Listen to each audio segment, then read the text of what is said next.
Une épreuve, elle se répète toujours, jusqu'à ce que l'enseignement soit perçu, soit compris, et surtout, oh oui, surtout, appliqué.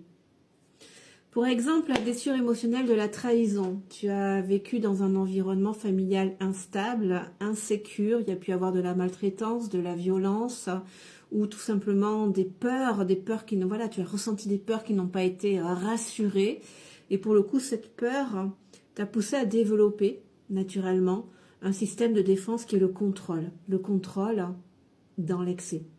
Et alors la blessure de trahison, voilà, plus tu contrôles, plus tu valides et tu renforces ta blessure. Donc puisque tu portes cette blessure émotionnelle de la trahison, sans cesse dans ta vie, tu vas répéter des schémas de trahison. Il faut vraiment savoir que cette blessure émotionnelle, plus tu es dans le contrôle, plus tu renforces ta blessure émotionnelle et plus du coup tu attires dans ta vie des trahisons, des mensonges, des infidélités, des tromperies, de la dépossession matérielle ou financière ou affective ou les trois, enfin tu vois, de la perte en fait. Il faut vraiment que tu prennes conscience que plus tu vibres, plus tu incarnes ce contrôle excessif. Si ça se passe pas comme tu veux, tu passes derrière, tu exiges, tu contrôles, tu cherches à convaincre, avoir le dernier mot, tu ne délègues pas, il faut que tout soit fait comme à ta façon.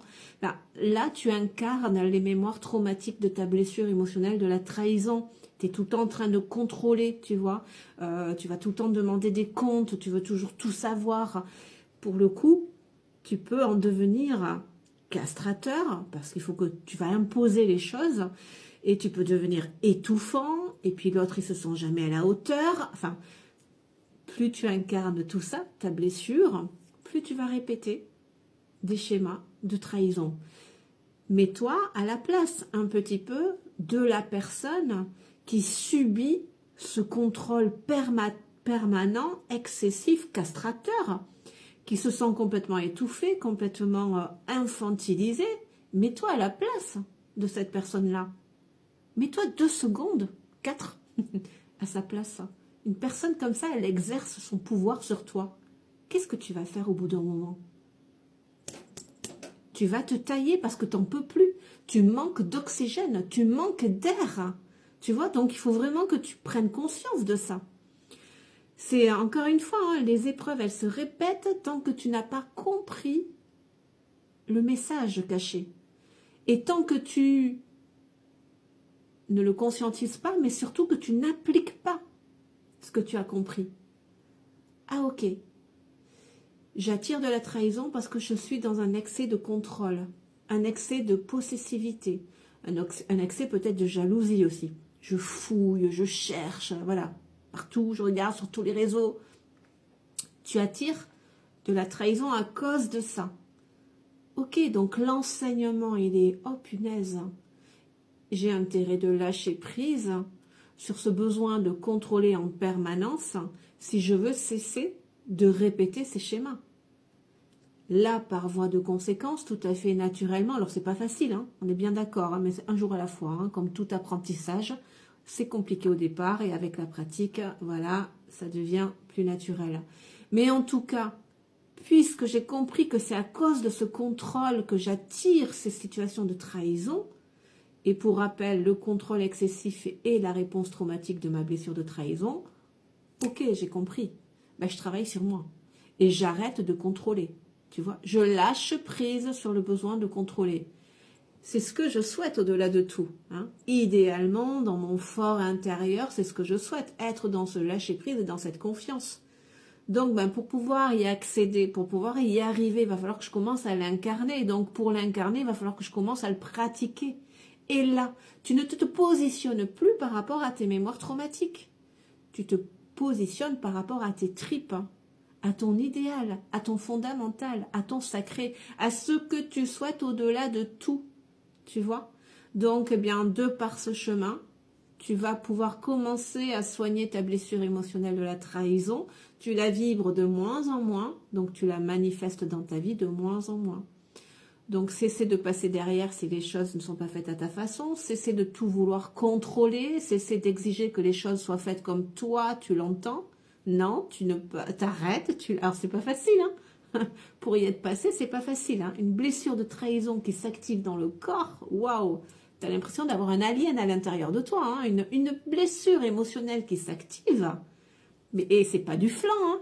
Mais c'est toutes les mémoires de ton corps qui s'activent, les émotions, le mental, le corps physique.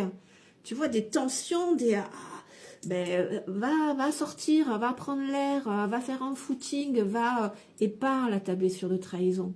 Parle à la blessure. Tu vois, par exemple, voilà, ça va s'activer parce que la personne avec qui tu es n'a pas fait les choses comme tu voulais. Donc, ça vient, sans t'en rendre compte, réactiver une mémoire très lointaine d'insécurité, peur que le ciel s'écroule, hein, de manière inconsciente. Donc, voilà, tu vas lui tomber dessus. Eh bien, retiens-toi, ne fais pas ça, parce que là, tu incarnes ta blessure de trahison. Donc, va prendre de l'air, voilà, change-toi les idées, mais parle aussi à ta blessure. Parle-lui, sois en conscience avec elle, accueille ton émotion, accueille ta peur, ne la juge pas, ta réaction, mais parle-lui aussi. Parle-lui avec cette posture du parent aimant, bienveillant, tu vois. Et celui que tu aurais voulu certainement avoir, mais parle à cette mémoire traumatique. C'est ton enfant intérieur, hein, c'est une réponse traumatique de ton enfant intérieur. Donc parle à ton enfant intérieur et dis-lui, ok, j'entends, je vois que tu as peur, je vois que ça t'énerve, que ça te met en colère parce que monsieur ou madame n'a pas fait les choses comme on voulait. Mais ne t'inquiète pas, le ciel ne va pas s'écrouler parce que ça ne s'est pas fait comme on veut. Et même si ça ne se passe pas comme on veut, ben c'est pas grave, on va faire autrement. Enfin, tu vois, il faut que ton corps, il faut l'expérimenter, le pratiquer pour que ça puisse générer cette perception physique dans ton corps, que tes cellules puissent enregistrer. Et c'est ce qui crée des empreintes positives dans ton cerveau, tu vois. Donc, il faut le pratiquer, ne pas contrôler. Ça va activer, c'est vrai, des émotions très inconfortables en toi. Ton cerveau pense que tu n'as pas les ressources pour traverser ça. Prouve-lui le contraire. Prouve-lui que tu as cette capacité d'adaptation, de rebondir, de faire autrement, de parler à ces réactions qui s'activent en toi, en tes émotions, en les rassurant, en leur disant ce n'est pas grave, on ne va pas en mourir. Traverse tes émotions. Parce que là, pour le coup, c'est ainsi que ton corps, tes mémoires, ton cerveau va pouvoir comprendre qu'aujourd'hui, tu as les capacités de traverser ça. Parce qu'au-delà de tout, ton cerveau, c'est de ça qu'il te protège. Des répercussions émotionnelles. Enfant, elles avaient été très douloureuses. Donc, c'est pour ça qu'il te pousse et t'a poussé. Hein, il a mis en place ce système de défense de tout contrôler. Voilà, parce que tu n'avais pas les ressources nécessaires pour traverser les émotions qui s'activaient en toi à l'époque. Tu t'es adapté, tu étais en mode survie, tu vois. Et aujourd'hui, on réagit de la même façon, finalement, tu vois. Émotionnellement, on est toujours l'enfant de l'époque. Donc aujourd'hui, il faut grandir, gagner en maturité émotionnelle. Donc ça veut dire accueillir ses émotions, voilà, ne plus les fuir et leur prouver qu'aujourd'hui, tu peux faire autrement. Donc cesse de contrôler, cesse de fouiller, cesse de vouloir toujours convaincre, oblige-toi à déléguer. Voilà, ça aussi, hein, ça active la blessure de la trahison quand elle est profonde. Et va dans des situations inconnues. Tu vois, la blessure de trahison, elle déteste l'inconnu. Il faut qu'elle contrôle, il faut qu'elle connaisse. C'est pour ça qu'elle va te verrouiller dans une zone de confort qui est surtout connue, pas confortable, tu vois. Mais voilà, tu pourrais avoir envie de faire des nouvelles choses, mais la blessure, hors de question. Je maîtrise pas, je connais pas là-bas. Donc, hop, elle te freine, elle te bloque, elle t'empêche d'y aller. Vas-y, c'est toi qui décides. C'est pas ta blessure, c'est toi qui décides. T'as envie d'y aller, vas-y. Et parle à ta blessure. Oui, effectivement, ça va nous faire peur parce qu'on ne connaît pas, mais laisse-moi faire, fais-moi confiance, je vais te montrer que je suis capable. Arrête de me prendre pour un branquignol. Voilà, tu vois le processus? Et t'y vas. Ça va activer les peurs. Alors, t'y vas à ton rythme, bien évidemment. Ça va activer les peurs. Et puis, tu vas te rendre compte, mais en fait, j'y arrive. Donc, tout ça, il faut que tu le vibres dans ton corps. Il faut que tu le pratiques pour que tes cellules puissent enregistrer ces nouvelles vérités qui vont laisser des empreintes positives dans ton cerveau. C'est grâce à ça qu'il va switcher. Ah, mais en fait, on y arrive. Donc, tu as de plus en plus confiance en toi, de plus en plus confiance en la vie. Donc, tu lâches prise sur ce besoin de contrôler. Et tu arrêtes d'attirer des trahisons. Allez, n'hésite pas à mettre cette vidéo dans tes favoris pour l'enregistrer, la réécouter, parce que la répétition fixe la notion. Puis dis-moi ce que tu en penses aussi. Bien à toi.